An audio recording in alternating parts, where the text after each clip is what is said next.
Halo teman-teman, bertemu lagi dengan saya, Natalia Glorensa Marbun dengan NPM 2009100170 dari kelas E semester 3.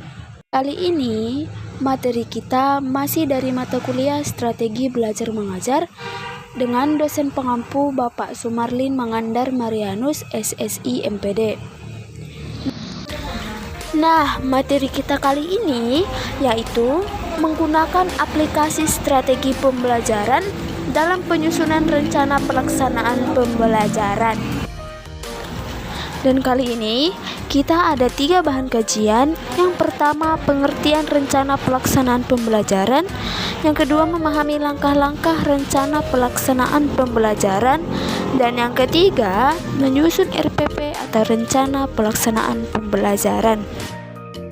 Baiklah, kita langsung saja bahas yang pertama, yaitu pengertian rencana pelaksanaan pembelajaran.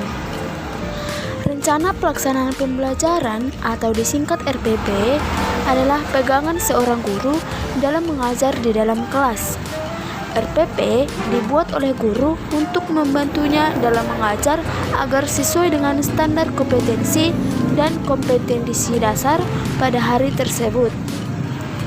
Rencana pelaksanaan pembelajaran atau RPP ini berisi pengaturan yang berkenan dengan perkiraan atau proyeksi tentang apa yang akan dilakukan pada saat kegiatan belajar mengajar berlangsung. Kemungkinan pelaksanaan pembelajaran sesuai dengan rencana pelaksanaan pembelajaran yang telah direncanakan ataupun tidak karena proses pembelajaran bersifat situasional. Apabila perencanaan disusun secara matang, maka proses dan hasil pembelajaran tidak akan jauh dari perkiraan. Nah, bahan kajian kita yang kedua yaitu langkah-langkah rencana pelaksanaan pembelajaran. Langkah yang pertama yaitu mencantumkan identitas yang terdiri dari nama sekolah, mata pelajaran, kelas, semester, standar kompetensi, kompetensi dasar, indikator, dan alokasi waktu. Yang kedua, merumuskan tujuan pembelajaran. Hasil langsung dari satu paket kegiatan pembelajaran. Sebagai contoh, kegiatan pembelajaran mendapat informasi tentang sistem peredaran darah pada manusia. Nah, maka tujuannya boleh salah satu atau keseluruhan tujuan pembelajaran, misalnya seperti berikut. Yang pertama, mendeskripsikan mekanisme peredaran darah pada manusia. Yang kedua, menyebutkan bagian-bagian jantung. Yang ketiga, merespon dengan baik pertanyaan-pertanyaan yang diajukan oleh teman-teman sekelasnya.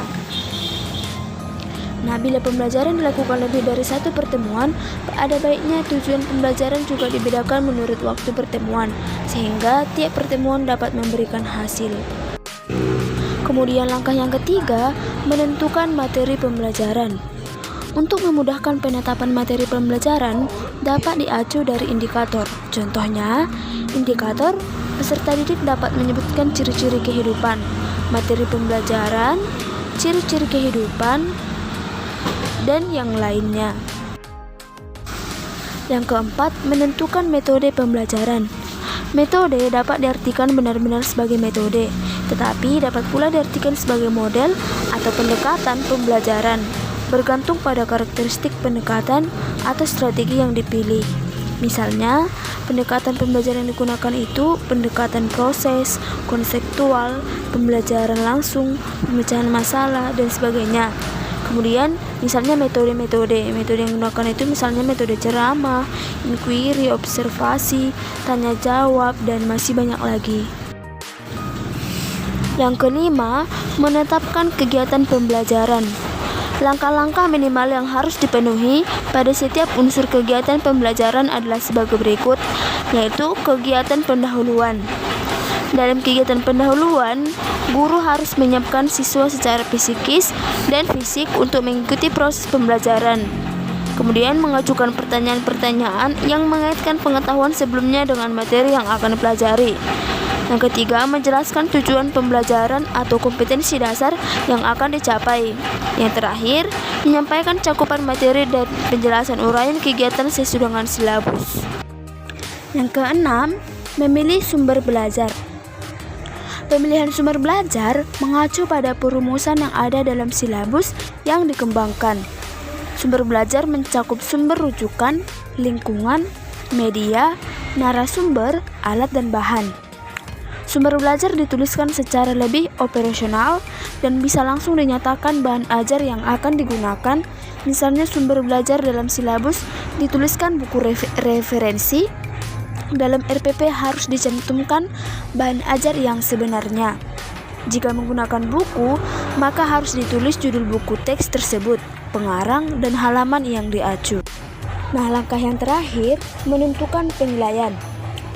Penilaian dijabarkan atas teknik penilaian, bentuk instrumen, dan instrumen yang dipakai yang berisi rubrik penilaian.